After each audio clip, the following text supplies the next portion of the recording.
Hello everyone, मैं अनुज भारती। आज का ये वीडियो डेडिकेटेड है सेल्फ करेक्शन के लिए और सेल्फ करेक्शन का आज का पॉइंट है फाइंडिंग फॉल्ट, यानी कि गलतियां ढूंढना। कई लोग पूछते हैं दूसरा गलतियां ढूंढना सही है या गलत है। कई लोग बोलते हैं मैंने इसका गलती ढूंढा बट बाद में ऐसा हुआ, मैंने क्या गलत किया था क्या, या कई लोग बोलते हैं उसकी वजह से ये सुधर गया। तो चलिए इसका स्ट्रेट फॉरवर्ड आंसर पे आते हैं, गलतियां ढूंढना सही है या नहीं। मेरे हिसाब से आने वाले ईयर्स के लिए अगर आप फॉल्ट फाइंडर ना रहेंगे तो ज़्यादा अच्छा रहेगा। दूसरा, गलतियां ढूंढने में बिल्कुल इंटरेस्ट मत लीजिए, वो आपको गलतियां ढूंढना ही नहीं चाहिए। मेरे हिसाब से केवल दो तरह के लोगों को किसी का फॉल्ट फाइंड करना चाहिए। सबसे पहला तरह का वो इंसान जिसका काम ही है फॉल्ट फाइंड करना, यानी कि उसको उसके अगेंस्ट में इनकम होता है, उसको उसके अगेंस्ट में कमाई होता है, या उसका काम ही वही है, उसका प्रोफेशन ही वही है कि उसको एक पर्टिकुलर तरह का वर्क का या पर्टिकुलर तरह का लोगों का फॉल्ट फाइंड करना है। अगर उसके अगेंस्ट में आपको कमाई होता है तो आप वो काम करो, और अगर ये नहीं है तो फॉल्ट फाइंडिंग का रिस्पॉन्सिबिलिटी मत लीजिए। फर्स्ट पॉइंट था कि अगर आपका उसके अगेंस्ट में पेमेंट है तो।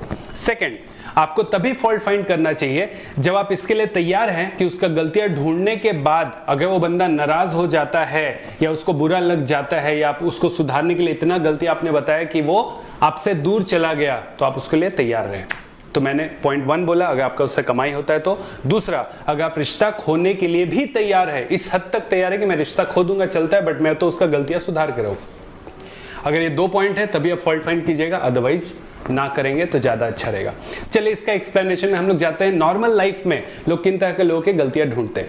सबसे पहला तरह का ऐसा इंसान का हम लोग गलतियां ढूंढते रहते हैं। अक्सर जो बंदा 95% टाइम पे अपने जिंदगी में सही काम करते रहता है और उसके 5% जो गलतियां है उससे बिल्कुल मैच नहीं करता है, मतलब वो थोड़ा अलग दिखता है अपने को, तो हम अक्सर उसको वो पॉइंट करते रहते हैं। होता है ना कि खूबसूरत चीजों के सामने खूबसूरत बनने का इच्छा, तो हम भी उसको बताना चाहते हैं कि हम कैसे सही है, तुम्हारा ये वाला पॉइंट गलत जा रहा है। तो अक्सर हम लोग सही इंसान को ज्यादातर जो 90-95% टाइम पे अपने लाइफ में सही करते रहता है, उसके 5% हम गलतियां निकाल के उसको बताते रहते हैं।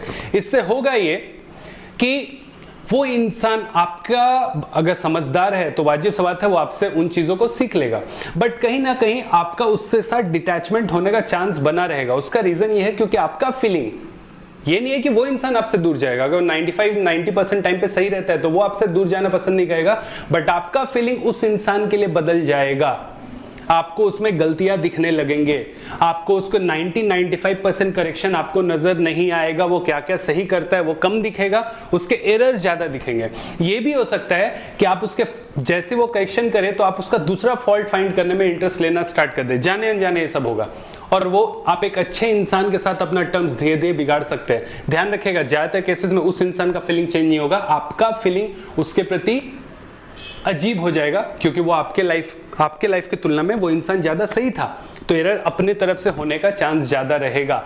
यानी कि आप अच्छे इंसान के साथ एक रिश्ता खो सकते हैं। फर्स्ट तो मैं फिर से रिकॉल कर देता हूँ ब्रीफिंग के लिए कि हम लोग कई टाइम में ऐसे इंसान का फॉल्ट फाइंड करते हैं जो जिंदगी में ज्यादातर जगह पे सही रहता है। वैसे इंसान का गलतियां ढूंढने से आप उस इंसान में केवल गलतियां देखने लगेंगे और उसकी वजह से आप उससे दूर हो सकते हैं या रिश्ता फीका पड़ सकता है। दूसरा, ऐसे तरह का लोग हम लोग फॉल्ट फाइंड करते हैं जो अपने लाइफ में बहुत गलत रहता है, बहुत सारे गलतियां करते हो, हम उसको बताते हैं तुम कैसे गलत करते हो। अगर आप उसको रेगुलरली उसका गलतियां बताएंगे तो वो इतने सारे एरर पे ऑलरेडी था, वो आपको अपना दुश्मन मानने लगेगा। हो सकता है वो कई चीजों के इसलिए सुधारे कि आपको वो एक दिन वो दिखा दे, और ये भी हो सकता है वो आपके पीछे पड़ जाए आपके चीजें बिगाड़ने के लिए, नुकसान करने के लिए, आपका लाइफ स्पॉइल करने के लिए, क्योंकि अब वो आपको बिल्कुल पसंद नहीं करता है। केवल इसलिए क्योंकि आप उसका गलतियां ढूंढ रहे हैं। अभी यहां तक पॉइंट आने के बाद एक दोहा याद आ रहा है, मैं उसको रिपीट कर देता हूं, होपफुली हम सभी लोग जानते हैं। कहा है किसी ने कि निंदक नियरे राखिए आंगन कुटी शवाए, बिन पानी साबुन बिना मैलन करे सुहाए। बोला जाता है कि क्रिटिक को हमेशा पास रखना चाहिए, उससे आपका बिना साबुन और पानी का आपके शरीर का मैल निकल जाएगा, यानी कि आप साफ हो जाएंगे। सही बात है, क्रिटिक को पास रखिए, ये नहीं बोला गया कि तुम क्रिटिक बन जाओ। इस दोहे को समझिएगा, बोला गया है कि तुम क्रिटिक, अगर तुमको करेक्शन चाहिए तुम क्रिटिक को पास रखो, तुम्हें करेक्शन आएगा, बट ये नहीं बोल रहा है तुम क्रिटिक बन जाओ, क्योंकि आप जब क्रिटिक बन जाएंगे तो ये सब केसेस आपके साथ होने लगेगा। अच्छे लोग हो सकता है आपसे कट जाए, आप उनको अलग नजर से देखने लगे, या फिर बुरे लोग के साथ आपने क्रिटिसिज्म किया तो आप उसके दुश्मन भी बन जाएंगे। ओके, चलिए 2 पॉइंट के अलावा अगले 2 पॉइंट पे हम लोग आते हैं कि उसमें अपने खुद के फीलिंग में क्या चेंज आता है। Number 1 feeling. बोला जाता है जैसा वर्बलाइजेशन होने लगता है वैसा अपने भी थॉट में वो चीज़ जाने लगता है। तो दैट्स वाई फर्स्ट फॉल्ट ये होगा कि जैसे ही आप गलतियां ढूंढने वाले इंसान बन जाएंगे, बहुत टाइम पे गलतियां ढूंढते रहेंगे, तो होगा ये कि आपका माइंड, हार्ट, आपके अंदर का फीलिंग बहुत सारा मलाइन हो जाएगा, गंदा हो जाएगा। फॉल्ट फाइंडिंग जैसा ही अपने अंदर वो फीलिंग क्रिएट हो जाता है। इससे बेटर रहता है कि हम कहीं पर कुछ अच्छा चीज़ें देखना स्टार्ट कर दें, वो अपने लिए ज़्यादा अच्छा रहेगा। देखिए, इसके लिए एक बहुत सटीक एग्जांपल आप समझ सकते हैं। एक बाइक रहे या कुछ भी जो ऐसा चीज़ रहते हैं, कार रहे, वो सभी में एक चीज़ रहता है that is called engine oil.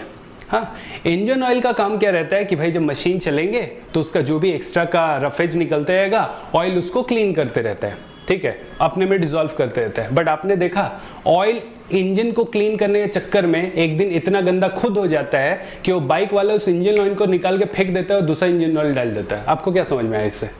मुझे एक बात समझ में आया, आप अगर किसी का बहुत सारा फॉल्ट को क्लीन करने के लिए जाएंगे तो एक दिन आप इतने गंदे हो जाते हैं कि लोग आपको ही अपनी जिंदगी से निकाल देता है। होपफुली ये मैसेज आपको समझ में आएगा। पॉइंट नंबर 2, अगर आप फॉल्ट फाइंडर बन जाएंगे तो आपके लाइफ में एक और नुकसान होगा, लोग आपके बातों को सीरियसली नहीं लेने लगेंगे या सुनने ही नहीं लगेगा। आप बार बार गलतियां बताते हैं, वो आपके बातों को नहीं सुनने लगेगा। गलत इंसान भी आपके बातों को वैल्यू नहीं देने लगेगा। हाँ, और आप बोलेंगे मैं ज्यादा अब बोल रहा हूं तो सुन नहीं रहा, पहले सुनता था। ये कई टाइम में पेरेंट्स भी सफर करते हैं, आप भी अपने दोस्तों के बीच में ऐसा सफरेज करते हैं कि आप किसी को बोल रहे हो, आपके बातों को तुल नहीं दे रहा है। इसका भी आप उदाहरण ले सकते हैं, वो है एक मॉस्किटो से। पहले के टाइम में बोला जाता था कि धुआं कर दिया तो मच्छर भाग गए, फिर किसी ने ले आया कि कछुआ जलाओ मच्छर भगाओ, तो कछुए से सही में मच्छर भागता था। फिर धीरे धीरे मॉर्टिन, गुड नाइट का स्ट्रिप आया, उस सब से भी भागने लगा। बट धीरे धीरे ऐसा हुआ कि अब वो आप जला रहे फिर भी मच्छर हो जाता, तो मच्छर हो जाता तो और पावरफुल, फिर और मच्छर होने लगा, फिर और पावरफुल, फिर और मच्छर होने लगा। अब आप जो सबसे मेन चीज जलाते हैं उसके बावजूद मच्छर उधर घूमता रहता है, या मर के तो जमीन पे कभी नहीं गिरता है, जो पहले धुएं या कछुआ जलाओ से भी गिर जाता था। क्यों? मच्छरों का बर्दाश्त करने का क्षमता बढ़ गया उस भारी धुएं के प्रति भी।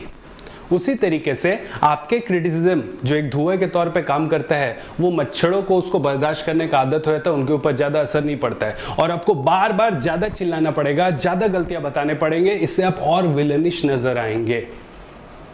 That is why fault finding में इंटरेस्ट ज्यादा मत लीजिए।